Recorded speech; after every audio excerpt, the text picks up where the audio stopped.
Hi everybody, good afternoon. So firstly, apologies for the delay. My name is Karen Bonner. I'm the Chief Nurse of Buckinghamshire Healthcare. Our chair, Laura Serrant, has had some technical difficulties, so she'll be joining us shortly, so hence the few minutes delay. But I'm delighted to be here, and I'm gonna kick off, and then obviously hopefully by then Laura will be with us and I can hand back over to her. So firstly, welcome to everybody. I hear there's quite a lot of you on the call, and you'll be given an opportunity to interact with us on the chat function and Q&A if you need. So I'm going to kick off firstly with my presentation, and then obviously I'll hand back to our chair when she arrives. So this was the title that I was asked to present on, around looking at how far we've come from equality and opportunity to genuine inclusion. Next slide, please. Next slide, thank you. Perfect. Okay, so I'm not going to go through this. It's a real obvious thing, but I've thought it would be remiss of me not to just really reiterate what an understanding of diversity, inclusion, equity is, because often those three things are used interchangeably, and sometimes it can be unclear for some people. So of course we recognise that diversity is a given. We know we're a very diverse community. We'll come on to that. But inclusion isn't a given, and I think it's important for us to be really clear that those two things, whilst they're taken together, they're not always synonymous in that way. And equity is to ensure that we've got the right tools to make sure that everybody benefits and that there's fair and equitable treatment. Next slide, please. So I wanted to first examine the opportunity, and I think I mentioned a moment ago about the diversity of our workforce of the National Health Service. I'm a proud nurse. I've been in the NHS now for over 30 years, and it's always been a diverse community of people. My parents come from the Windrush generation. As we know, they were here from the inception of the health service, which is in its 75th year and about to celebrate that anniversary. There are 1.4 million NHS staff with over 100 nationalities. That just shows you what an immense diverse workforce that we have, and 350 different roles. I mean, it's quite remarkable. So what we do know is that there is a steady increase of people working for the health service from Black and Asian backgrounds. I use the word Black and brown. I don't use the word BME anymore, and we can have that conversation. The word that we're going with is the global majority now. So I think it's important for us to recognise the huge diversity, and that we are the biggest employer of Black and brown people in the United Kingdom. So I think that's firstly really important for us to acknowledge that. But even up to our staff that come from a disability, this has increased, the people that are reporting disabilities now. So 20% of our staff, that's quite significant from the levels that are reported. 63% of the staff declare themselves as female working for the health service. And we show that our percentage that declare themselves as LGBTQ plus is about 2.7%. We do know that we feel that there's an underreporting of that, and I think that's something again for ongoing debate. Next slide, please. Thank you. So I'm just outlined the pledge. I'll let you read this. But the NHS does have a people promise, and that they want to be, or we as an organisation, because we're all part of the health service, many of you will be, some of you may be part of private companies too, but I think what's important to recognise is that fundamentally we recognise that there is work for us to do around diversity and inclusion, and we want a organisation that really helps people to thrive. And I often say that to people, it's not just about feeling that you're included, it's also feeling that you really belong and that you thrive in organisations. Next slide, please. So what's the advantage of having such a diverse workforce? Well, I mean, many of you could probably answer that. But firstly, we do know that the more diverse workforce is more compassionate, because it includes people that we know that we are also serving the public. And if we are a diverse community of people, we know too are the people that we're looking after. So it makes us much more compassionate and inclusive in our approaches to the care that we're delivering as people. Better relationships, so that links better, and I know we connect a lot with people that are like us, and that's one of the reasons why some of the inclusion is maybe not as it should be, but the diversity obviously helps that you connect better with people that are similar to yourself. We know that it drives innovation because of different ways of thinking. We know that for sure. There's lots of evidence around that. and it increases engagement and improves the reputation. So we know there are so many advantages to being a diverse workforce across our healthcare and our social care. We mustn't forget our social care colleagues as well. Thank you. Next slide. So I want to just give you a bit of a context. So the discussion today is around whether or not we feel how far we've come. I've already set the context a bit about how diverse our workforce are, and now I want to just share about what we understand our people are telling us from many of the initiatives that we have. So if I could take the next slide, please. Thank you. So those of you that may be aware, we have a workforce race equality standard, and this is a mandated requirement annually, and it's been running now for quite some time, and this is basically reported onto a national system, and there is a report that's published every single year along with a number of other publications we'll come on to. And the findings from 2022 still showed that we have some work to do as an organisation, and I mean the health service as a whole. In that what we do know is what I've said earlier, is that we're becoming increasingly diverse, and I don't think that's any surprise to many of us in these rooms, in part because we recognise that we are recruiting from our internationally trained colleagues. We've always done that, as I said, from the inception of the health service, and I'm sure Francis will come on to more of that in his discussion. But I think what's important to recognise, we are increasingly more diversifying. If you work in London, 1 in 5 nurses will come from a diverse background. That's a significant number.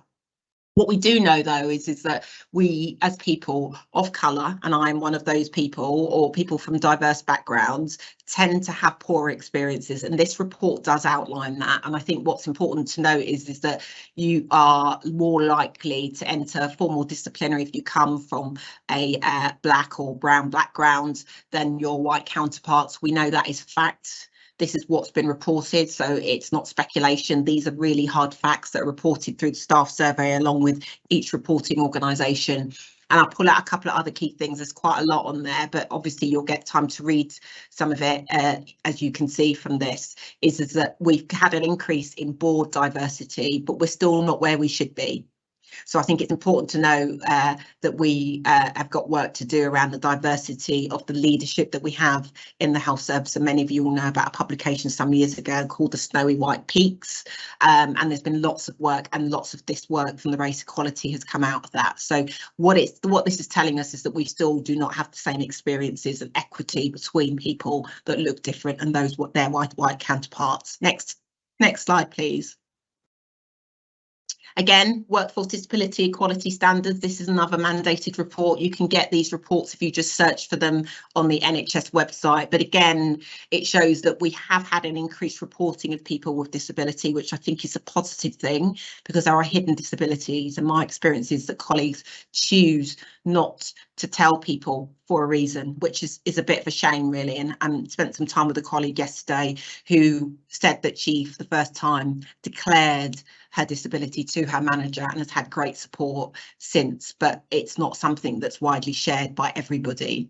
I think the other thing is, again, you're more likely to enter disciplinary if you are if you've got a disability as well. And I think what's important to know is as well that, again, we do not have that many people at board representation who have a disability themselves or reported disability. So I think, again, there's ways for us to go in this particular criteria as well. Next slide, please. This is quite a busy slide, but I'm not going to, again, go through it in much detail, but essentially it does what I've said to you earlier. It just outlines the fact that we know that as a gender, and again, this is very specific about male, female, recognising that I don't have data here that those that maybe don't identify with either, but this is the data set that we have from 2020, which shows that we are predominantly female or reported gender female workforce 62%, and those 38% report themselves as being male. And the section to the right just shows you that actually, despite there's lower amounts of men in the workforce, they tend to be represented higher in senior leadership roles, and that pretty much is what that's saying. And this is a gender pay gap that also has to be reported annually. Next slide, please. Okay, so what does this mean for our patients? So again, I'm just going to give you an outline of a couple of data sets that tell us about what our patients are saying. Next slide, please. So those of you that haven't got to know the NHS Rate and Health Observatory, I would suggest you do so because they have some amazing work. They're still fairly new, run by Dr. Habib Naqvi. And in this report here that they published in 2021, it outlines really the stark disparities that we have around health inequalities across all of our systems. You may have seen it reported, but you are 4 times more likely to die as a woman who looks like me than if somebody was my white counterpart, which shows you there's a disparity between races there. We do know as well that we've got a lower number of blood donors, and we also know that there are a higher number of vascular and cardiac disease of people from diverse backgrounds. And we know that just alone between lower and particularly around some of our other communities, it's highlighted here around the Bangladeshi community, there is a 10 years reduction in life expectancy. So this is a really stark reminder of the inequalities that we have around people from different backgrounds, people from disabilities, often people from lower socioeconomical classes as well, and maybe living in deprived areas. And that's why deprivation and actually measuring around some of these outputs is really important. And I have a lot of huge amount of respect for the Health and Race Observatory, because I think what's important is that they're trying now to address some of these disparities and look at what we can do differently. And the other one I'll just point out is that we do know if you're a black male, you're more likely to develop prostate cancer than your white counterparts. So it just shows you there's some real stark disparities across genders, across disabilities, and across many different age groups, as well as people from different backgrounds. Next slide, please. So I mentioned earlier, I don't want to steal Francis's thunder, but recruitment from outside the UK continues. We know that. And we know that it's an important feature, and many of us, including me, would not be here were it not for the Windrush generation. My parents came from the Windrush generation, as I said earlier, and those recruits, you know, many of those individuals came to help with the inception and the birth of the health service 75 years ago.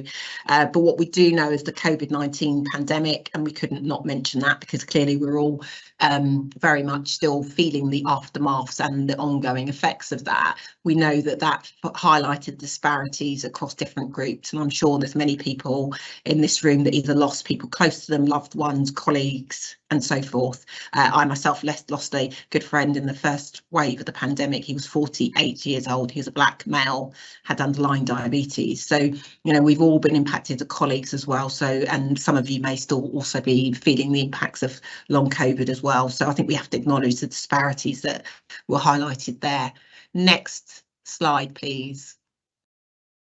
So I think what's also important here is just around the national survey. This is a bit old now, but it's the only information I could find that would be helpful. I do want to also try and address as many of the differences as I can in this talk, recognising it's not reflective of everybody. But I think what's important to really note as well that our LGBT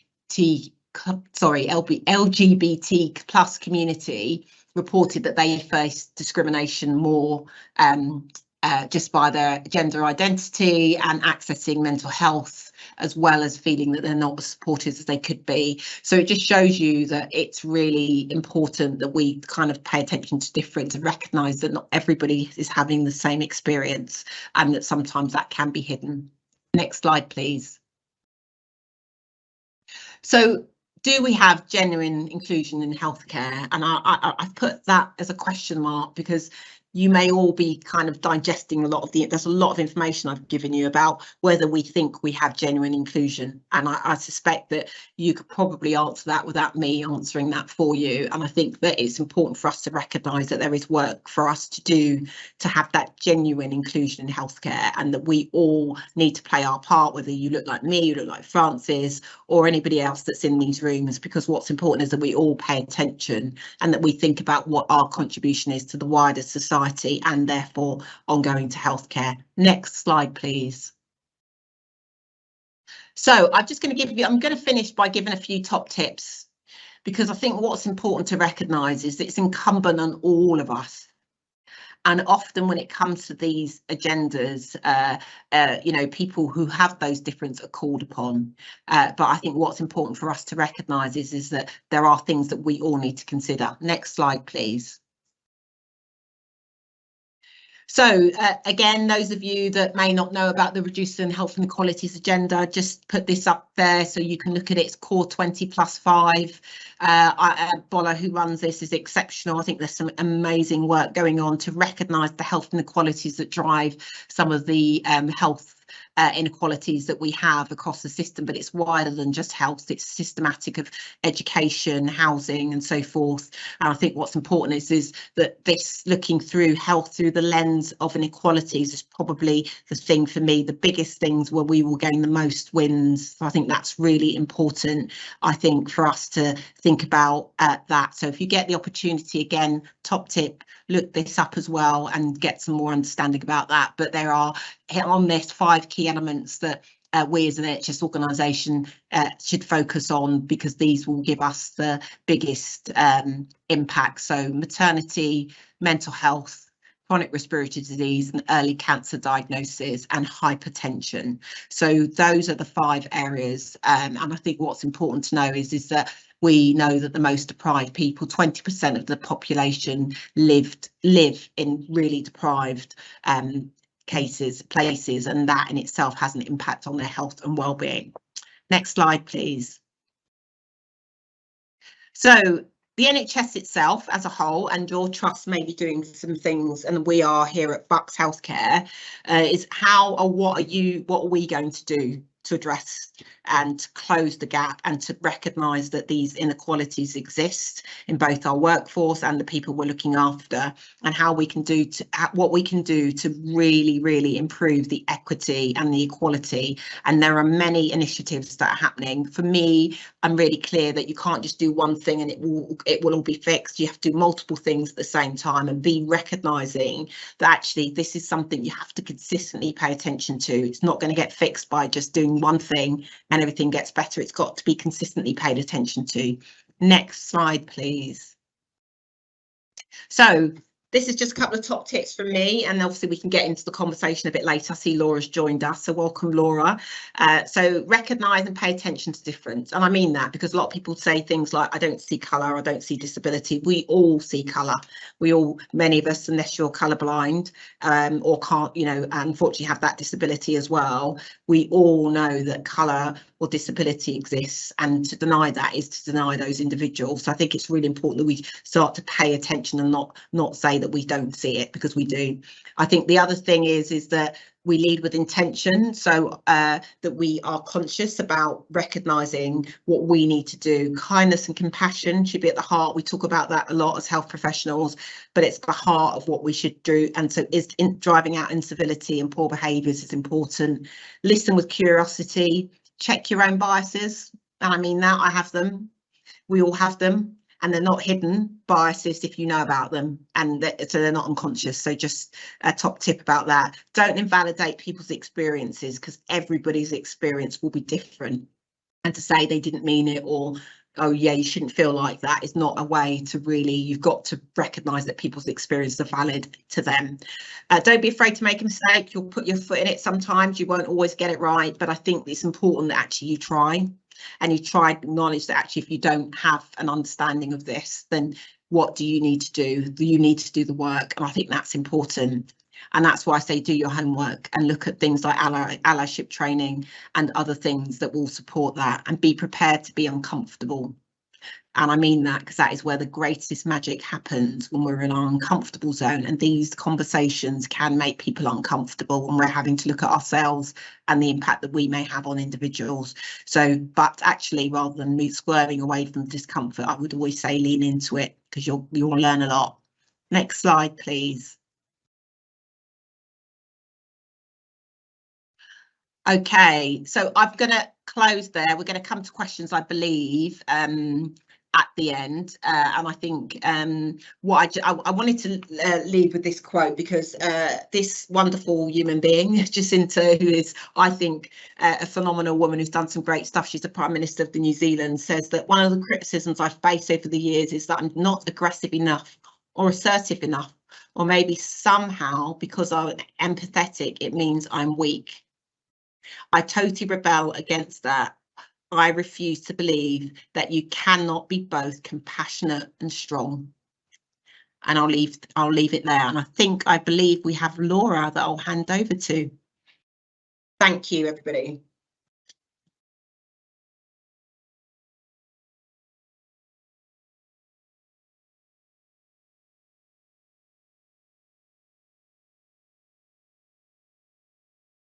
Oh, the wonders of modern technology.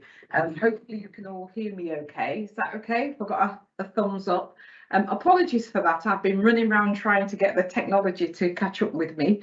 So hopefully I'll get to speed with this.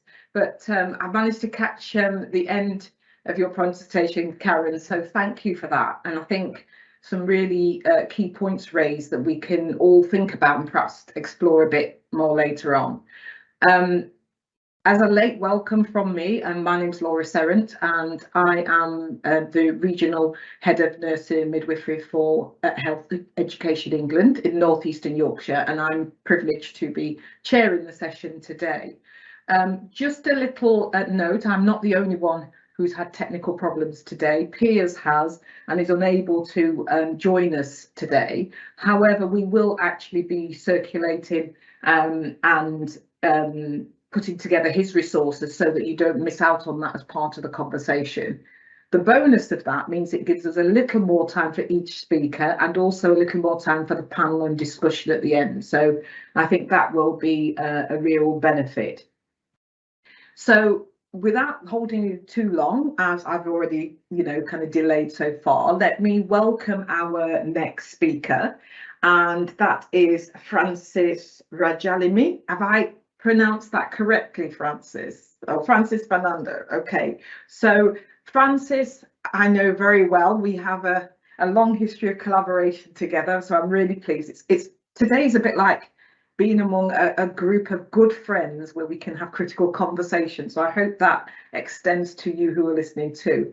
Francis is a founding director of the Filipino Nurses Association and an actual stalwart for inclusion, diversity and equity in practice, as with Karen and the other speakers. So I need to no more delay his time, and Francis, I will ask you to take your place. Thank you very much, Laura, and good afternoon, everyone. As Laura said, I'm the founding director of the Filipino Nurses Association UK, and I currently work with North East London NHS Foundation Trust as an Associate Director of Nursing and Quality. So I'm here to present a bit of my career history and also present a case to you why it is very important that underrepresented groups for higher bands in the NHS, which Karen touched earlier in her presentation, is very important. So I'll be talking about myself. So it's a career history. Although Filipino nurses are the largest foreign nurses in the NHS and in the UK, according to the NMC data for the last 7 years, we are massively underrepresented in senior positions, as RES data showed for the last 6-7 years. So a bit of background about the Philippines, because a lot of people don't know where the Philippines is. So I am from the Philippines, but my mom is Spanish. So I've got a bit of mixed blood, mixed heritage. I've also got a Chinese blood in me. So the Philippines is not in Africa. It's not part of Australia. It's actually in the southeast of Asia, next to Thailand, Indonesia, and Vietnam. And I know a lot of people have not heard about the Philippines, but working in the NHS, you probably would come across a lot of Filipino nurses and other healthcare workers. My 2 sons are aspiring to join the NHS soon. One of them is graduating from his medical school from Birmingham next year, and the other one is starting his psychology degree with Bristol University. So, we are still underrepresented, but we are getting there. So a bit of fun fact about the Philippines. So as you can, whatever you can see there, because I couldn't see the slide very well, but I'll read from my script here. So we're predominantly a Catholic and Christian country in Asia. we're predominantly English-speaking country. We are the third largest in terms of population. English-speaking country, even larger than the United Kingdom. We have around 115 million Filipinos from the last data. The Philippines is also the largest provider of nurses worldwide, specifically for OECD countries. So in the US, there are nearly 200,000 Filipino nurses. So to put that in context, that's nearly a third of all the nurses registered with the NMC in the UK. We also have a lot of Filipino nurses working in the Middle East, particularly in Saudi Arabia and Qatar and Dubai. Also Filipino nurses working in Singapore and other parts of Southeast Asia. So most recently, Filipino nurses have been coming to Europe and Australia and New Zealand to try and plug the gap in their nurse vacancies. So in the UK, there are around 43,000 of us, more than 43,000 of us from the last NMC data in September 2022. We are again the largest, as I said earlier, overtaking India 7 years ago. In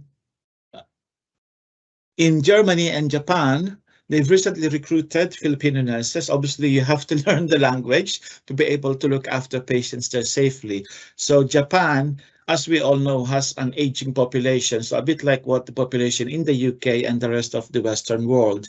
Germany has recruited Filipino nurses a few years ago, and there's also a special agreement between the Philippines and Germany, just like the UK and the Philippine government. As I said earlier, Filipinos are underrepresented in senior posts, but we have around 7% of the total NMC nurses registered in the UK. Most of us are working in the NHS. We are also the largest provider of seafarers and sea merchants. So if you travel, if you go in a cruise, you'll probably meet a Filipino crew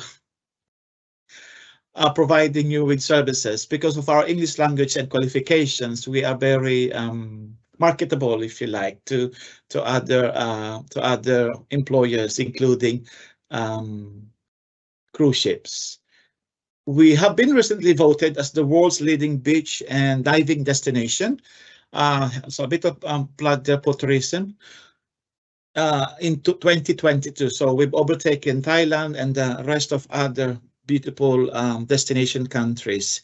And recently, a Filipino actress was nominated for the BAFTA and Golden Globe Awards. So that's a breakthrough for us, because that's the first time that a Filipino actor or actress has been nominated by these two award-giving bodies. Her name is Dolly De Leon. She's in mid-50s, but she managed to break the glass or the concrete ceiling, as we say. Next slide, please. So the Filipinos are a mixed pot of races in that part of Asia. So there's no true-blooded Filipino anymore. As I said earlier in my initial introduction, I am half Spanish. I've got a bit of Chinese blood, and obviously my father is Filipino. So the first people who came to the Philippines were not actually the Portuguese or the Spaniards, nor the British, nor the Americans, nor the Japanese. It's actually the African people who crossed land bridges from Africa to Asia and reached the Philippines. So they're still living in the Philippines, and they're called Aitas. They mostly live in the mountains, and there's still a tribe of them that is being supported by the government, and they're thriving. They are adapting to the modern ways of life. There are also different ethnic diversities in the Philippines, depending on where the region is. 3 of them are in your screen, but some of the Filipino celebrities, I would say worldwide celebrities, are there in the slide. You can probably recognize Bruno Mars, whose mother is Filipino and that is Puerto Rican. Lea Salonga, our Tony Award-winning theater actress from Miss Saigon. We've got Nicole Scherzinger, whose father is also from the Philippines. And Manny Pacquiao, who's the only 8-time world boxing champion in different weight categories. And then you've got Enrique Iglesias, whose mom is from the Philippines. So we have a bit of diversity as well in the Philippines. So if you like, we are diverse in a diverse world. Next slide, please. So my story because I'm part of the underrepresented group. I just wanted to share my story. I was brought up by my grandparents because my mom was 14 when she had me. I'm the first of 5 siblings. That's me there with my grandmother when I was 10. Next slide, please. I graduated with a bachelor's degree of nursing from Wesleyan University, Philippines, which is a city south of Manila. And it is called our rice granary capital because we produce tons and tons of rice every year to feed the whole population. Those are my parents there when I was 6 years old with my other sister. And that's me graduating from university, and that's me graduating from secondary school. And these are some of my colleagues in community placement. Next slide, please. These are my family. So as I said, my 2 boys will be joining the NHS, especially my eldest son, Charles Vincent, to work as a Foundation 1 doctor, hopefully next year after his graduation. My role model was actually my late grandfather, Dr. Manuel Manalo Fernando, who served in the World War II, especially in the Korean War. Other family are there with my Filipino nurses, UK family, and my other associations family. Next slide, please. So these are my role models. You could probably recognize some of them. We've got Felicia Kwaku, Yvonne Coghill. I mean, Karen is another role model, and Laura, both of them are great role models to Filipino nurses and to other Black and brown nurse leaders and other midwife leaders. And my chief nurse, Wellington Makala from the Jabali Network too, and my first matron, Colette Martindale, when I first started in Salisbury as a nurse in 2000. And we have also there Dr. Joan Myers and the rest of the SAID advisory group. Next slide, please. Again, my late grandfather was a role model too, and obviously Dame Ruth May, because she's championed diversity since she became Seno for England. Next slide, please. So career outline. I started my nursing in 1996 when I qualified as a nurse in 1994. There was a bit of a gap. I worked in the private sector as a recruitment assistant, and then I came to the UK in 2000 to work as an adaptation nurse, and then I became an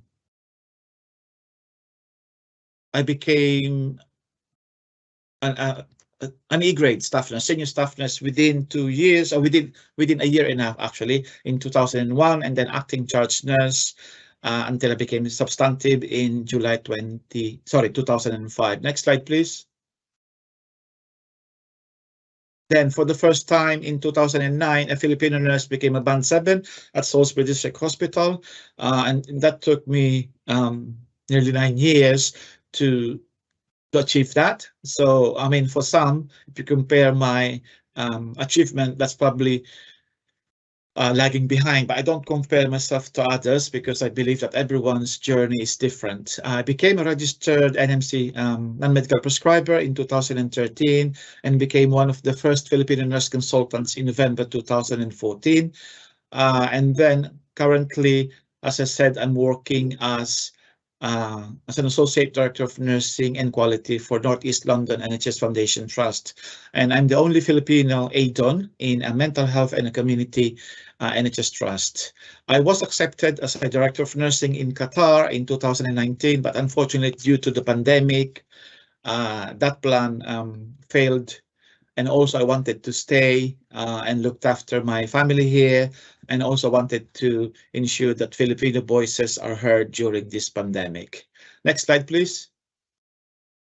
So hence I established the Filipino Nurses Association UK in the midst of the pandemic in July 2020, and we won the Community Initiative of the Year Award from the National BAME Healthcare Awards in 2021. I won't go in details about what we do at the association, but they can all the information can be found on our website, which is fnauk.org.uk.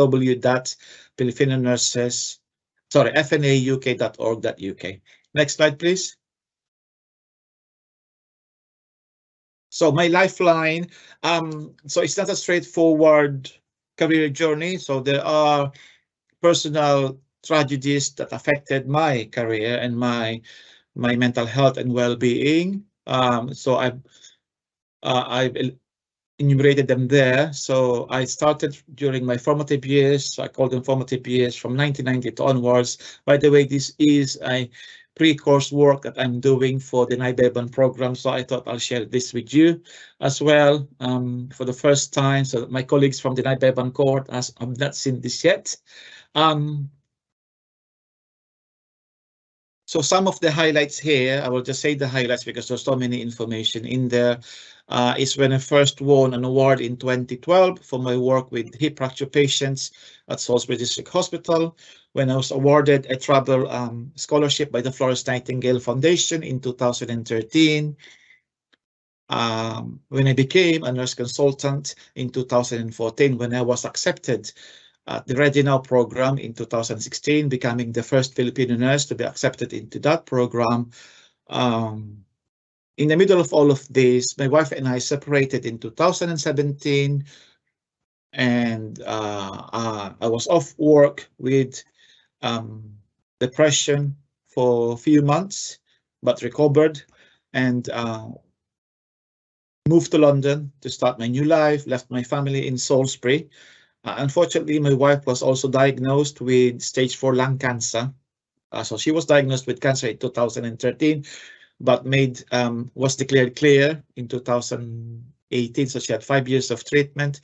But unfortunately, in 2021, she was diagnosed with a stage 4 lung cancer. So it was a late diagnosis by her oncologist, but the GP has not referred her appropriately on time.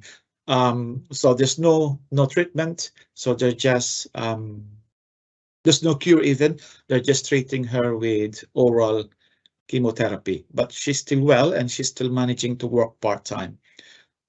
My daughter also separated from her fiance, but she's now recovered, and my youngest brother died before the pandemic. And as we know, we had the COVID pandemic in the early 2020, which affected most Filipino nurses. For some reason, we were disproportionately affected in terms of the number of deaths. Due to COVID-19, we have the highest death rates. So some of the highlights as well. Last year, I was nominated and shortlisted for the Astor Guardians Global Nursing Award. I'm the first NHS nurse to be included in the top 10 finalists. And the event for this year will be happening in London during the International Nurses Day. So watch out for that. And then I became the first Filipino nurse and Filipino leader to be accepted into the NIBEBAN program in its 10 years of inception and history. Next slide, please. So these are just some of the highlights of my career. That's where I am at the moment, an Associate Director of Nursing and Quality for Northeast London NHS Foundation Trust. Next slide, please. So what will be my next stage will be those two, either a deputy chief nurse or a chief nurse, but we don't know when. As I said, everyone's different, so our career journey is all different. Next slide, please. Some of my awards, and I call them nominations, and also first or the breakthrough or trailblazing achievements, if you like. So I've already mentioned some of them. Next slide, please. Again, I've been named as a Compassionate and Inclusive Leader of the Year in 2021 by the National BAME Health and Care Awards. Apart from winning the Community Initiative of the Year award, I was also named, like Karen Bowner, for the last 2 years as Health Service Journal's Top 50 BAME Healthcare Leaders in the UK. For 2021 and 2022. So I haven't updated the slide, but also 2022. So currently I'm still the only Filipino healthcare leader to be in that prestigious list. Next slide, please. Some of the photos, yes, you can see there, mostly in Dubai, where the inaugural event happened by Astor Guardians. Next slide, please. Again, some of the photos of my achievement. Professor Elizabeth Robb, former CEO of the Florence Nightingale Foundation in 2013, when she was awarded with my certificate for the completion of my scholarship. Next slide, please. Again, that's just some of the certificates. Next slide, please. I also became one of the 3 Filipino nurses to be accepted by the Florence Nightingale Foundation for Leadership Scholarship in 2021, and we had our celebration last year. So that's the badge that we were given and a certificate. Next slide, please. Photos from that event and some of the awards and nominations. Next slide, please. Thank you. Next slide, please. Next slide, please. Some of the awards and nominations again, some of the trophies that I received. So last year I was invited to 4 international and national conferences like what we have now with the RCN. So I presented at the 10th National Conference. I was also invited by the Queen's Nurse Institute to also share my career journey so far in the UK as a nurse. And I was at the Jabali first conference. Next slide, please. Some of the summaries of my achievements and the networks that I belong to. As you can see there, I also contributed to the Matron's Handbook in 2019, and I'm the only Filipino matron contributor for that national handbook. And I mentioned about the founding of the association, Filipino Nurses Association UK, and I'm also part of the CNL BAME Strategic Advisory Group since 2012. Include and Karen and Professor Laura Sand are also part of that group. Next slide, please. So again, some of the achievements and highlights again. I established other 5 national networks like the Filipino Senior Nurses Alliance UK and the Head of Nursing and Midwifery Network. Next slide, please. I'm also a member now, national member of the CNO National Policy Network, an alumnus and member of the Clinical Leaders Network 2022. And also, I'm an alumnus of the Windsor Leadership in RADA. Next slide, please. I mentioned about the NIBEBAN program, but before that, I also recently completed my Harvard Organizational Leadership online course and the Getting to Equity program by NHS England. Next slide, please. I mentioned earlier, I became the first Filipino nurse and Filipino leader in the UK to be accepted into the program. So the NIBEBAN program, for those who don't know what it is, it's a leadership, healthcare leadership program for aspiring CEOs, CNOs, and chief operating officers, both in the NHS and care sector. Next slide, please. Some of the endorsements from my colleagues. So particularly, I like the one from the Philippine Overseas Labour Office at the embassy in London. She said here that I am an active partner of them in providing assistance to nurses, especially those in distress. His unwavering commitment in putting forward the best interests of our Filipino nurses is truly remarkable. And again, Astra Guardian Global Nursing Award gave me a certificate which stated, in recognition of Francis' exemplary services to humanity and for his selfless contributions in the field of nursing. Then Health Service Journal in 2022 said that no one has done more to draw the attention of the high death rates of Filipino nurses during the pandemic in the UK than Mr. Francis Fernando, the founding director of the Filipino Nurses Association UK. Then also mentioned about the Filipino nurses who have been mentored and coached by different healthcare leaders in the UK. And coincidentally, the abstract for this initiative has been accepted by the RCN Education Forum and conference, which will happen in April and May. My colleagues will be presenting on behalf of the association and on behalf of myself, and also by the International Council of Nurses for their annual conference in Vancouver in Canada. Next slide, please. Advice for aspiring leaders. I'm not going to go through each and every one there, but these are my learnings. I wanted to share this with you. Next slide, please. And some more advice. Yeah. I particularly like the showing your vulnerability as a leader. Just like Karen, I'm going to finish my presentation with some quotes from Mother Teresa and from Dr. Jose Rizal, who's our national hero in the Philippines. So the fruit of of love is service, which is compassion in action. And that sums up the work of nurses, isn't it?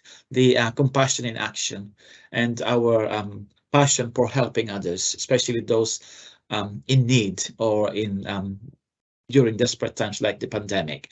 And Dr. Serosal actually said this quote many centuries ago. And he was actually in the UK during his time when he was studying foreign studies. So he said here, it is a useless life that is not consecrated to a great ideal. It is like a stone wasted on the field without becoming a part of any edifice. And I think he was referring to the Filipino Nurses Association UK, hence I put the logo there in our values. Thank you very much. That would be all for me. Thank you all for listening.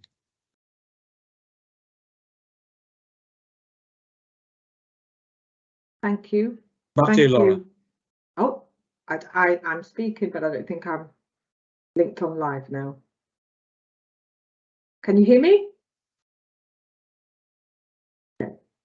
Just to say to everybody, we are now going to have a short break. Thank you, Francis, for that. I think there's some really good experience and good insight into, you know, the different stages you've taken in your journey, but also some of the people who've helped on the way. And I think that might be something that we come back to if we link in with what Karen was speaking about earlier around allyship and support and what it takes for us to move and to develop in ourselves, particularly when we have diverse aspects of our identity or minoritized parts of our positions within the healthcare system.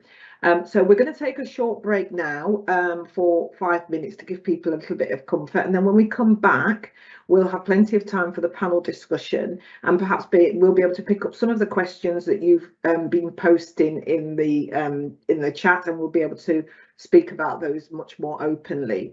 Can I just do a reminder, and I will do another one when we come back, that as we're going on the break, can everybody make sure that they're on mute so that there's no kind of background noise, and hopefully we will see you soon.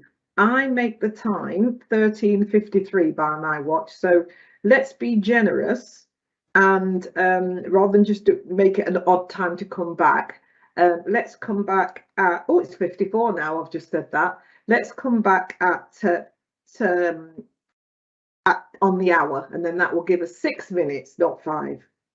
Okay, generosity. Okay, so hopefully we will see you all back soon, and if you've got any questions, please don't forget to post them, and then we can take those to the panel. Thank you.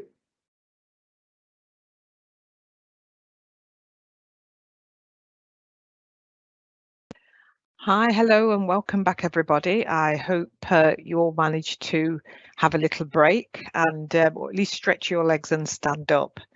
I would just very much like to welcome you back to the session. I think we've had some really good insight and questions and comments raised by both Francis and Karen in the first half, and I know that has prompted some questions from you all, so we'll perhaps pick up on those in a moment. But I'd just like to introduce you to the panel of our colleagues that we have here today to help us in our discussion around issues around equity, diversity and inclusion, and I'll actually even come back to the use of the term equity in a moment. So can I ask the panel members just to switch on their cameras so that I can see that they're all there? That would be a good thing. I know you can only see me in the audience, but hi to everybody, so we're all here. And I will ask them to, you've got here who they are, but I will ask them to just say who they are and a little bit about themselves and where they work, and also their interest in this whole subject around equity, diversity, inclusion, just so we know where everybody's coming from. So can I start with Aaron, who's here? Aaron, would you like to welcome to the panel, and would you like to introduce yourself? Thank you, Laura. My name's Aaron Hobin, and I work as a staff nurse here at Royal Preston Hospital in Lancashire. I'm here today because I'm the neurodiversity lead for my trust, and I have a big thing in regards to diversity and inclusion, as I am dyslexic. Throughout my years of training and things like that, there's always been numerous comments around, well, you're dyslexic, you can't quite do things right. So negative comments, negative feedback, and I'm trying to change the way my trust sees it, and I'm also trying to change the way that we see it as a whole. And I was invited here today by Piers Wilkinson, who unfortunately isn't here. Thank you. Thank you very much, Aaron. Can we go next to Pauline, please? Pauline Brown. Hi, good afternoon, everybody. My name is Pauline Brown. I'm the Director of Nursing at Alderhay Children's Hospital up in Liverpool. Absolutely delighted to have been asked to be part of the panel today. It's a real privilege. And our Chief Nurse, Nathan Askew, asked myself and Marianne to join. I'm really passionate about inclusion. And I authored a policy at our hospital at Alderhay around discriminatory behaviour and how that can be managed with that zero tolerance. And it was a really interesting policy because it also came from the perspective of children and young people who are our patient group here at the hospital, who may also be discriminatory or prejudice to other patients or to staff. So it was quite a big piece of work that the hospital undertook, and I was proud to be part of that. So thank you. Thank you, Pauline. And can we go to your colleague Marianne next? Hi, thank you very much. Hi, my name is Marianne Hamer. I'm Director for AHPs at Alderhay Children's Hospital, and I'm very happy to work with Pauline. She and I work very closely together, and we have lots and lots of wonderful discussions about this sort of, the equality, diversity kind of in that space. I'm originally from the Caribbean. I'm from Trinidad and Tobago. Came here to the UK to do my postgraduate studies about 23 years ago now, and of course have stayed. Like a lot of people do that. They come and they, the plan is to sort of travel and to work a bit, and then you make this your home. And I'm really love living in Liverpool. I think it's a wonderful place, and people. It's a very diverse place as well, actually. And there's quite a thriving, community here, Caribbean community, for example. So I've been at Alderhay now for about a year and a bit, and there's a lot of work I think that we can do. There's a lot of I'm not a nurse, I'm a radiographer by background, actually, but I'm really just pleased to be here, and thank you so much for inviting us to come and share this time with you and to have this discussion. Really important work. Thank you very much. Thank you. Thank you very much there, Marianne. I won't reintroduce Karen and Francis, as we've already heard from them of who they are, but perhaps you could just start us off, Karen first and then Francis, in a little bit about answering the question, what is the greatest challenge that you face so far in your leadership journey to where you are, and what have you learned from that? If I start with Karen and then we'll move to Francis. Yeah, thank you. Thanks, Laura. Hi, everybody again. I think there's a comment in the chat around us not using our pronouns, but Karen Bonner, I'm a she, her, hers. So I think firstly, if I can just respond to that question, what's the greatest challenge? So I mean, there's a lot. I've been in the been nursing now for a long time, but I think the greatest challenge on a personal level for me was when I was bullied, and I talk about this quite openly. It created it had a real impact on me personally, mentally, emotionally.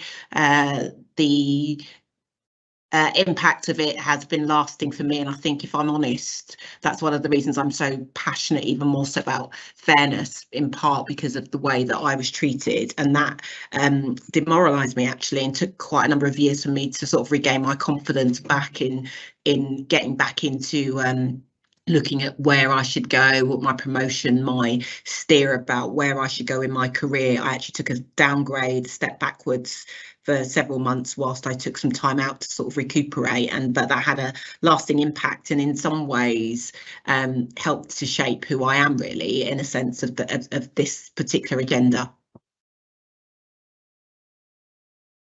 Thank you. Thank you, Karen. Francis, if I can go to you and you know, ask you the same question. We've heard quite a lot about your, you know, your journey and your travels, etc., and you know, quite a lot of work and effort, as we see, is reflected in leadership in these days. But I'll ask you the same question. What has been your greatest challenge in that journey around equity and inclusion, and what have you learned from it? Thank you, Karen, and good afternoon again, and thank you for that question. So just like Karen, I've read the comments on the chat. So my pronouns are he, his, and him. So just like Karen, my greatest challenge, Laura, is also around bullying and discrimination and harassment. So you know, in my first 10 years here in the NHS, I have experienced bullying and harassment, and every time I tried to get some support or try to be strong, the system prevented me from doing that. So I had then to network outside of the trust and get some support, and hence I became a member, national member of the CNO BAME Strategic Advisory Group. In 2012, I was introduced to Dr. John Myers.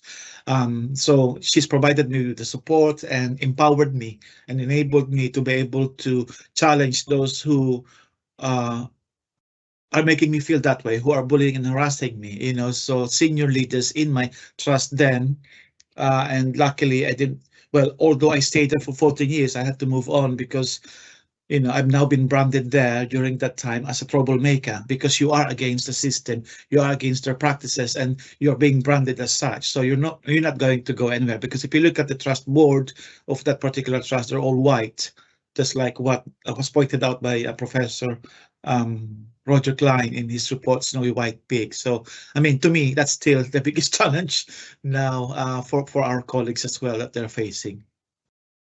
Okay, thank you, Francis and Karen. And actually, that leads me to another question that's actually in the chat, and it's around the experiences of students around racism in particular. And I know from my own experience, it was something that I faced as I trained. And you know, I started my training in 1982, and so you know, 40 years last year passed since then. And actually, how do we then support students, which really is our future workforce, around living with and still managing to thrive in the space of where they're facing racism in their practice each day? I'd quite like to bring that to Marianne, if possible, because again, you know, it leads in another question, as we, you know, it is something that we hear from students and still do now, but also it's something that we equally hear from internationally trained nurses who actually are not necessarily used to that if they have been in a majority population in their country and then come over to the UK. I didn't know if you wanted to comment, Marianne. No, actually, that really resonates with me, because again, because I'm from the Caribbean and I was not a minority, if you like, you know. So it's quite interesting when you come here as a student. I mean, you know, as an international student as well, to kind of sort of come to the realization that things are different. And at Alderhay in particular, we have quite a thriving population of international nurses, and we have a really, really good program where we support them. But you know, there's a lot of support, there's a lot of you know, things in place to support them. But I have actually had discussions with them, and there are things that they do face, and also culturally, because they are not used to speaking up, they're not used to, you know, raising those concerns, really, because culturally that's just not the done thing. So it was quite difficult, I think, for some of them to actually acknowledge, first of all, that's what was, you know, that they were feeling that way, and also it was difficult for them to raise the issues, raise the concerns with the right people. They didn't know who to go to, you know, that type of thing. And also, in fairness to the leadership, because those concerns were not being raised, I think, you know, they couldn't do anything about it. They didn't know about it, and that's really difficult. So it's about, how do we empower our international workers and students, obviously we're talking about students as well, how do we encourage them to speak up really, and to have, you know, have their voices heard? And I think, you know, we think in the NHS we've got all these wonderful, you know, we have freedom to speak up guardians, we have lots of avenues, but if we don't kind of create that safe space for our international students, on our international workers, we need to do more, I think, to be able to empower them to come forward. Because if we don't know what the concerns are, how can we start to even address it?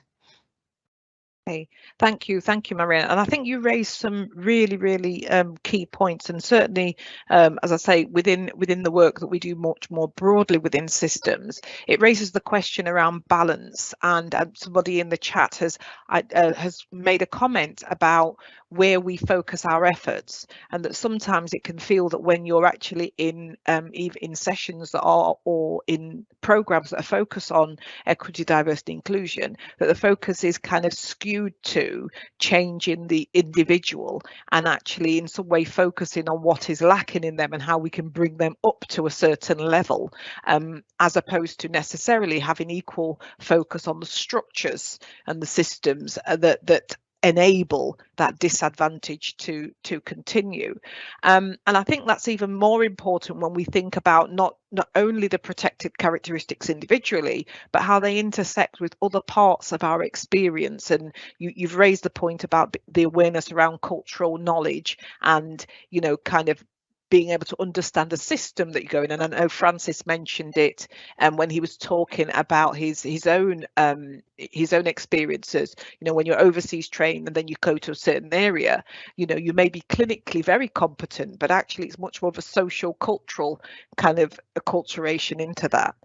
And that, yeah. I just want to flag up the kind. Did you want to comment there, Marianne? Yeah, I just wanted to talk because I just thought about that sort of imposter syndrome as well, because when you've not been trained in you know, in a system, and culturally you come from a different sort of background, yeah, you're absolutely right. You're completely competent, but you're not sort of, you don't feel like you fit in, because it's not just about the clinical work as such. It's about all the other, you know, the belonging, the being part of, you know, the inside stories, you know, things like that, cultural kind of like implications. It can feel, and then you can feel like an absolute imposter, because you can actually feel, well, I don't belong here, even though you do. Absolutely. There is something about confidence as well as competence that's important, and how we engage that within the systems and processes we use. And I've just mentioned a little bit about the other things that come into play, not simply just around, you know, protected characteristics, because, you know, what we do know is in terms of inclusion is actually not, you know, we don't lead single issue rise. As Audre Lorde said, who's one of my sheroes, for those of you who've not heard of her, she said there's no such thing as a single issue challenge, because we don't live single issue lives. And I'd like to kind of bring in on that place, I'd like to bring Aaron in on that point, because again, when we think about across all the protected characteristics, there will be other social, learning, cultural and other issues that actually impact on our ability to have an equal chance of a good work experience or good learning experience. And I just was interested in what you were talking about, your leadership around neurodiversity, which we know is, you know, is very common across all professions and at all levels, from leadership as well as new registrants. And I just wondered, what was your view around that in terms of how we have a much more intersectional view around inclusion? Thanks, Laura. I mean, it's a very difficult subject in the first place. Neurodiversity, for all those that aren't aware of it, is a umbrella terminology for anyone that has a dyslexia, dyspraxia, ADHD, ADD, dyscalculia, and autism. It's an umbrella term because they're saying that nowadays there's a misfiring neuron that causes the issues in the first place. But I don't like to call it an issue. I like to call it a solution, one of the things that I work on within my trust is I work with the managers from the top and I work with the students from the bottom. And I believe that working with both of them, eventually the negative stigma around it will eventually just cease it out of it. By coming from the top and coming from the bottom, you're literally bringing it to the middle. And one of the things that I like to focus on is the fact that every single particular person that has a neurodiversity has a strength. So for instance, a person with autism is amazing at being an organizer and excels in kind of leadership in the sense of working forward, seeing a point, want to go for that subject and really pushes himself. Someone with ADHD will go all in. It's part of their nature to literally go 110% at all times. Someone with dyslexia literally is a worrier. So because they're a worrier, they're always double checking and always triple checking everything and wanting to make sure that they equate to something like everybody else. There's this negative stigma that we can't do the job. Well, I'm here today to tell you that I'm a staff nurse and I've been a staff nurse for 2.5 years. I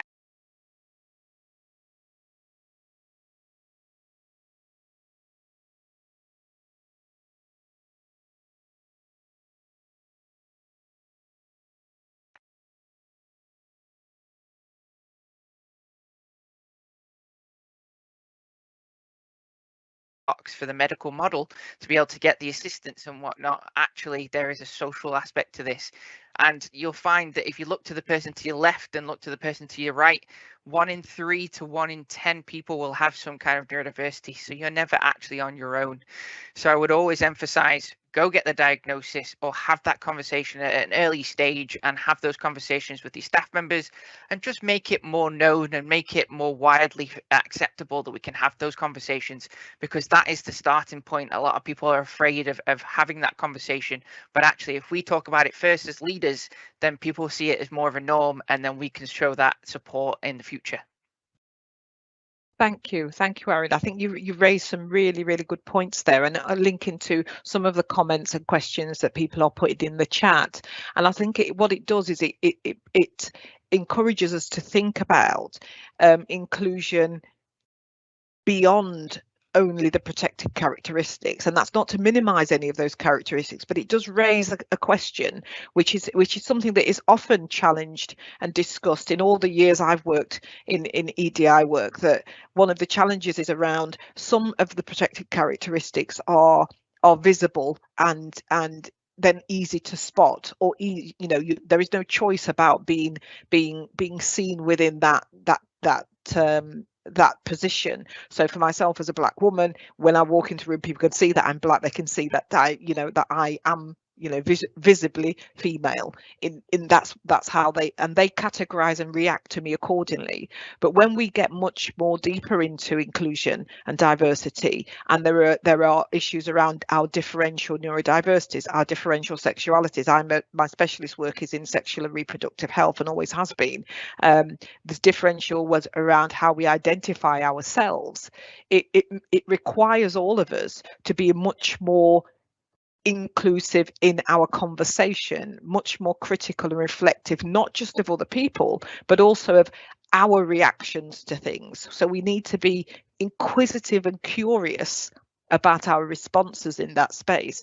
And I was looking at some of the questions in the chat which talked about thinking about allyship.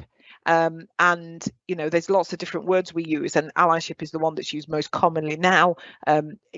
In the work I do, we talk about sponsorship and all the things. I think Karen mentioned a few, mentoring, all the things that come along with allyship.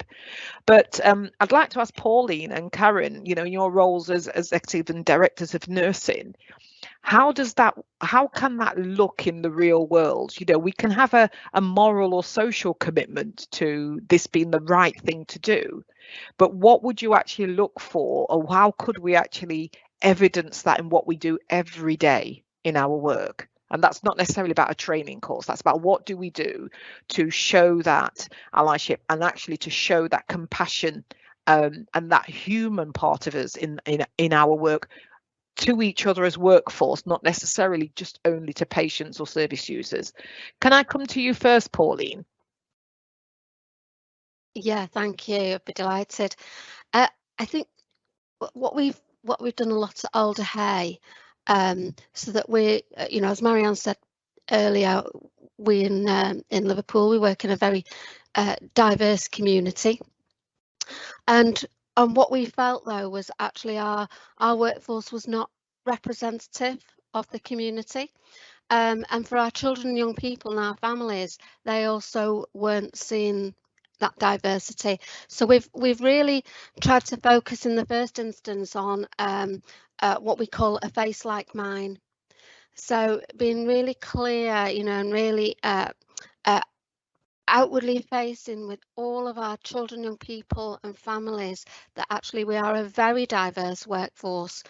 We come from all walks of life. We have, of course, you know, staff in varied and different roles and from varied and different backgrounds, and that's been a very strong message from our executive and our board, and really championing that face like mine. And we've actually had some very positive responses from our engagement groups, from our forums, who also recognise that actually perhaps we weren't showing in the right way that we are diverse, and that we are proud of that, and that we want to ensure that every one of our children, young people and families recognises that every staff member that they encounter has got something unique and special to bring.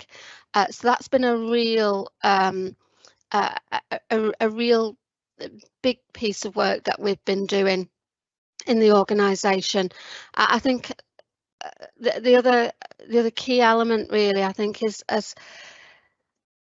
we're aware as well that, you know, we work in a very female predominant environment, particularly in nursing, not so much the HPs, but nursing very much female. So we've been extending our reach out to encourage everyone to come and be part and work at Alder Hey, through working with schools at very, very young age, going out into the communities across Liverpool and beyond, and really encouraging our wider population to consider a role at Alder Hey of whatever that looks like and whatever they aspire to do, and how we can help to make that happen.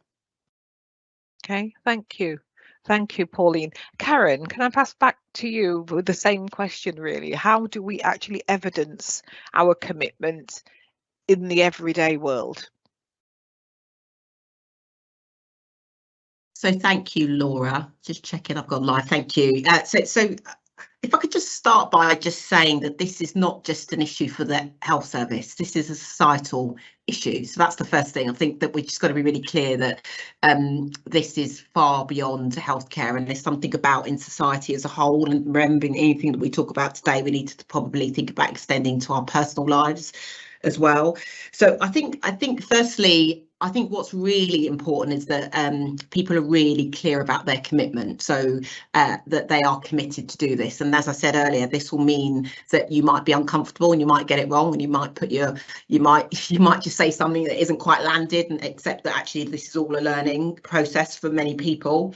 And I think it's important for us to first acknowledge what do we think, and say out loud what we think we need to know and do differently. And I think there's a bit in the chat, the question about how do you check your own biases. I think most of us know what they are. It's just sometimes we're not as honest with ourselves as we can be, and how we address them. So one of the things I think as well is that commitment. I think it's already been mentioned by Pauline about I sit as a member of the board. Our board have been very clear in their pledge and commitment to diversity and inclusion. I think firstly that needs to come from everybody, and not just people that come from a place of difference. That's the first thing. So it's actually really important, and that's the work that we do here at Bucks, and recognising that it's complex. So that if I take my organisation, it's far more diverse in the organisation than actually in the wider county. So I think people have to also remember that it will vary according to which bits of the population that you work for. But I think for me, it's really important that you call things out in moments, and that you're courageous enough to do that. So whether it is a sexist remark, a racist remark, or whatever it is, actually in those moments that those people it's called out, and that in itself is a really important way of acknowledging actually these are things that we don't accept poor behaviours, we don't accept people being spoken to a certain way, and you lay out your story really clearly about that and the importance that is for all of us to be able to do that. And I think that's really important. I also think there's something about living in your own values, and actually if we really do believe that we are trying to deliver good healthcare here, then we've got to be committed to understand that there are going to be things that we're going to have to learn as individuals and accept that. And so I think it's really important for us to really be really clear and explicit. I think I mentioned in my presentation that you lead, and if you are in a leadership position, we all are, whether you're a student nurse, whether you're a staff nurse, we all have, we're all in positions that people look up to us, is that you do so with intention and acknowledging that you're open to learning, and that actually that you state very clearly that your intention is to do something that will make sure that you are committed to help with this agenda as well. Okay, thank you, Karen. I think that raises a very key point, which is actually around the importance of everybody making a contribution from where they are, which I think is really, really important.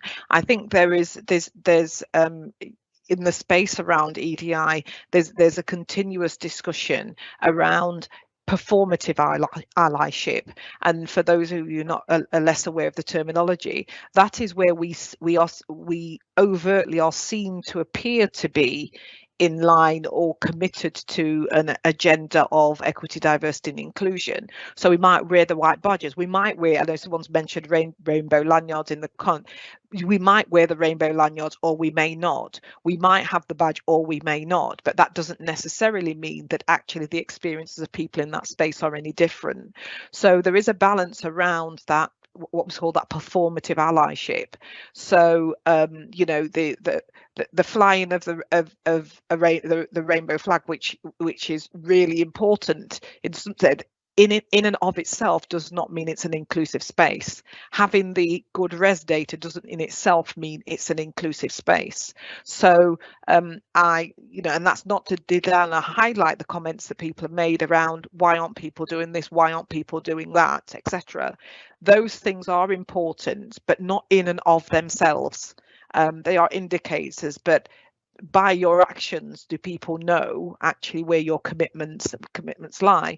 And what we do know, and certainly I would say that I know after 40 years of doing this, is that different symbols of inclusion come and go, but the basic premise of how we behave and how we treat people and how we look at the structures and systems and processes that people live and work in, those things don't change in terms of that commitment to actually action in that space.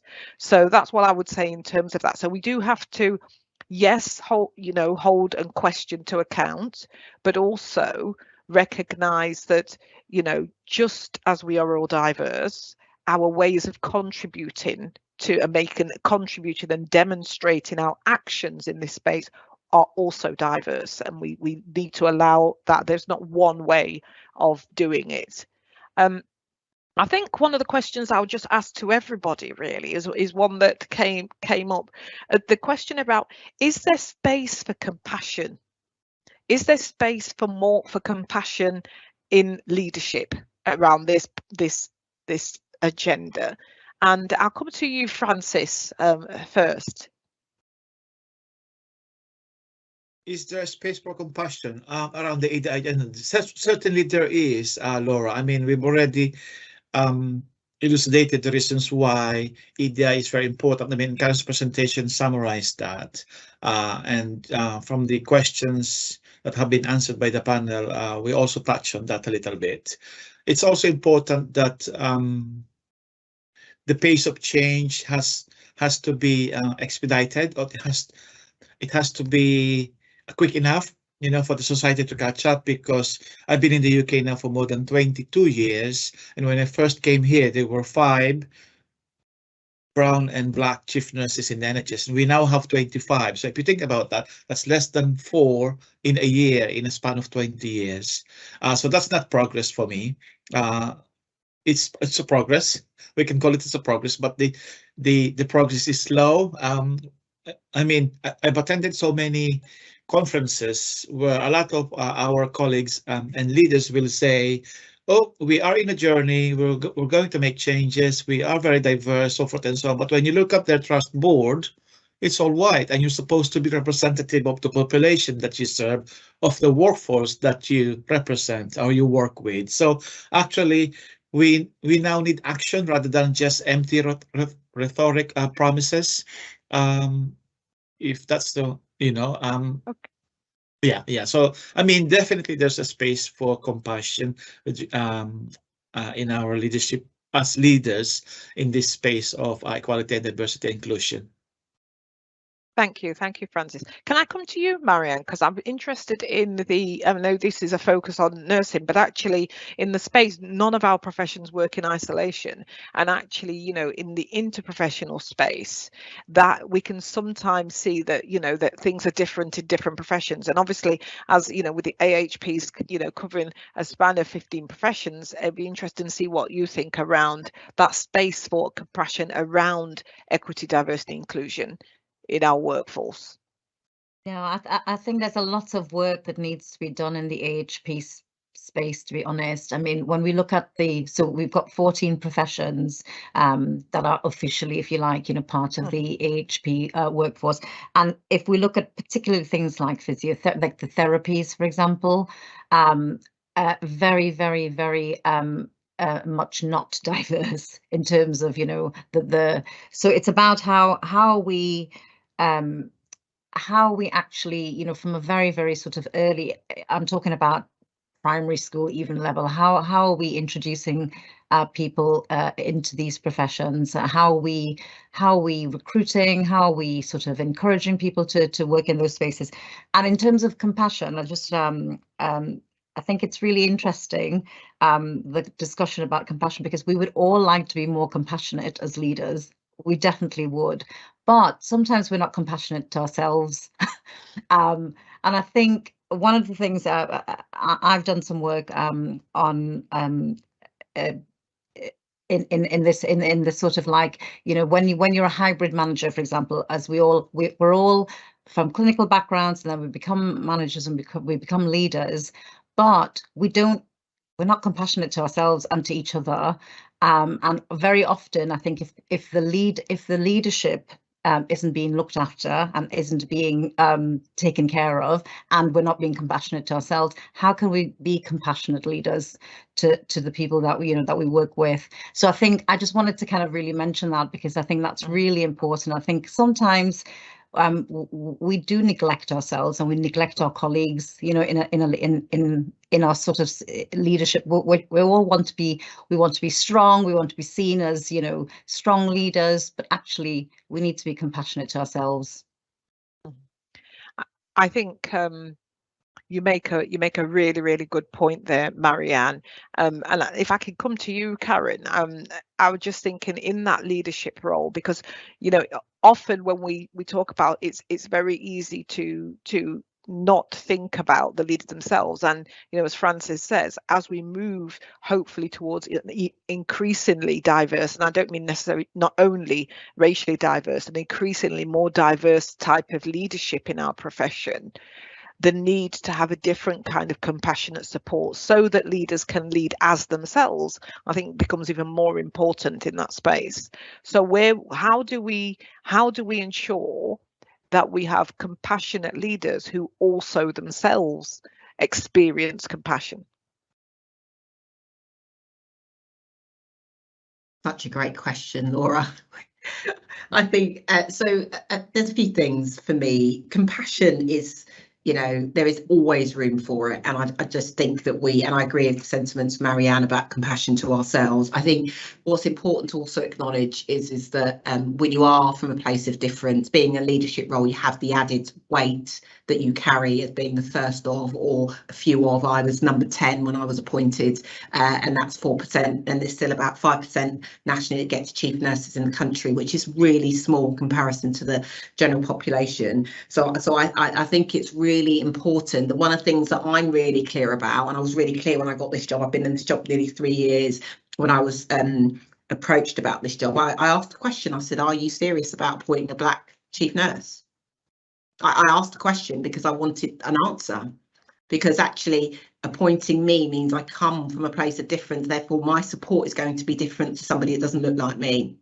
an acknowledgement that I understand that now better myself on a personal level is one thing, and then helping the organisation for which I work in to understand that that's really important, that they also need to consider that in that space, and they're learning and I help them with that learning. You know, whilst we're carrying that weight, we're also helping others, and I think people have to remember that when you come from a place different, you've got this added double weight. But I think it's important that you do extend compassion, kindness to yourself. You're not always going to get it right yourself, but equally I think what's important is that we recognise that actually people need different support for different reasons. I think there's some stuff in the chat about, you know, how do you get it right? We're never always going to get it right for everybody, but I think what's important is that compassion and kindness, if you lead with that light in the first instance, it really is, I think, a real kind of guiding force for you to understand actually how would I want to be treated in this space, what would I want from the extension of kindness,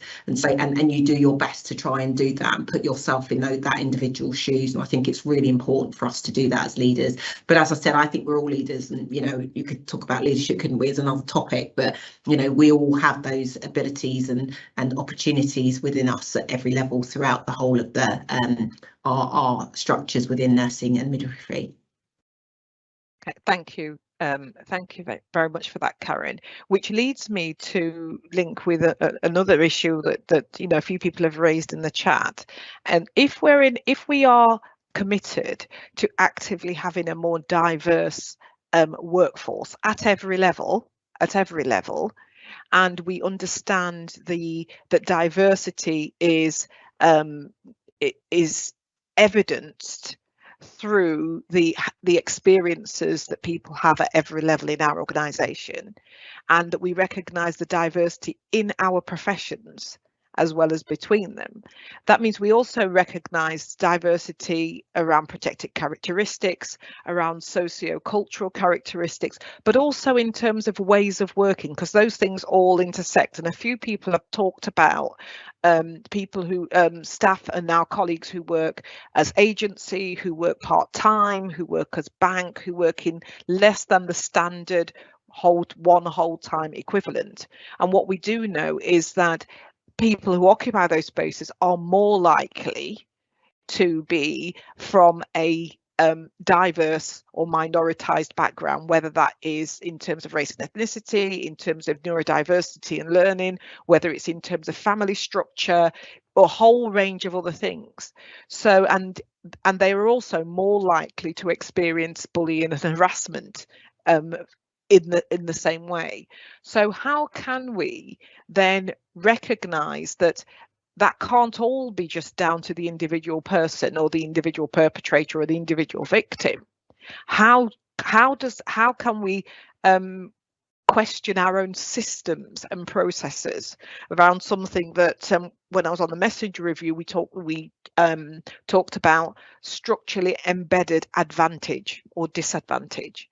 So if I can come to Pauline, perhaps, is how do we keep sighted on the diversity in our workforce as well, in terms of how people work, and how that can also lead them to be, if you like, to be exposed to bullying, harassment, discrimination on that basis?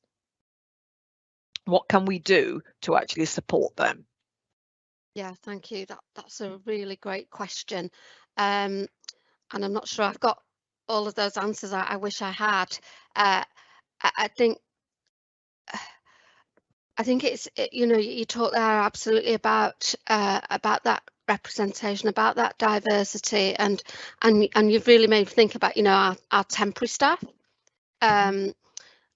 because I guess we often have more of a focus on our staff who are substantive potentially, and certainly in terms of when we look at our data, the data tends to be around our substantive group of staff. However, I think we all work with a lot of colleagues who work with us from agencies, from NHSP, etc., etc. And I suppose it comes back for me to that allyship and to that leadership and to the values of the organisation, and being absolutely clear from the very top and at every level about what our values are, and our values are completely inclusive, irrespective of you know, race, gender, any protected characteristic. That they're truly inclusive, and that everybody signs up to those through their and I don't mean that in a yeah, you know, in a just in a way that doesn't mean anything, but every one of our members of staff has a line manager. Many of us have mentors, we have PDRs, we have one-to-ones, we have conversations, we have routes where we can challenge one another in a safe space to root out actually if there are any issues within an organisation, particularly those that may be hidden and are not being discussed more widely. And you know, Marianne, I think mentioned before about freedom to speak up. We have something called Raise It, Change It, which is another way of staff being able to share their experiences, whether they are a substantive member of staff, temporary. Everyone should know that there is someone that they can go to talk to if they have any concerns, anything that they observe. But also it does mean every single one of us have got that responsibility, both professionally and morally. Everyone wants to do the right thing. Don't be a bystander. Do become involved. If you witness something that is not right, that is inappropriate, then that's challenged. And that for me is where that some of the allyship that we were talking about earlier, and some of how our staff then, be they temporary or be they substantive, feel safe working in our organisation. And we know that if they come back, and some of our staff don't for various reasons, but do we truly undertake exit interviews? Do we really go back to our staff and say, you worked with us but we've not seen, you know, is there something we can help with, because we value you working with us, and making sure that there are many and varied routes of where staff feel safe to share any concern on any ideas that they've got to help improve within an organisation. Thank you. Thank you. I think there's some really kind of key points there, and I think there's some really good examples of what we can actually practically do. And just linking into some of the issues raised, people particularly are interested around the whole idea of allyship and training around allyship. One thing I would say is around, and I think this is really the important thing about some of the ideas that we've discussed this afternoon, is training is not the answer to everything. It sounds strange to say while we're actually on a CPD program, but actually training is only one mechanism by which we learn. And what training focuses on is increasing your knowledge around something. But putting that into practice is actually around, that's not about knowledge, that's about know-how.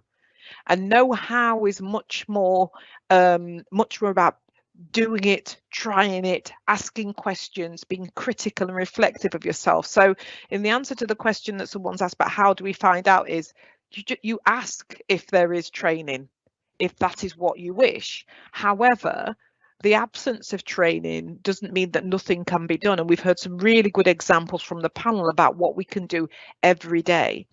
And one of the things that I wanted to flag up before I asked the last question to the panel is that, remember, in this day and age, there are 3 positions in any action or in any experience of discrimination or racism or sexism or homophobia or any of those issues. There are actually 3 positions, not 2. And in many trainings that I've been on, they only talk about 2 positions. They talk about victim and perpetrator. But you are highly more likely in 2023 to be in the 3rd position, which is observer. So you're less likely to be the victim or the perpetrator, and you're much more likely to be the observer, which is flags on something that Karen had mentioned.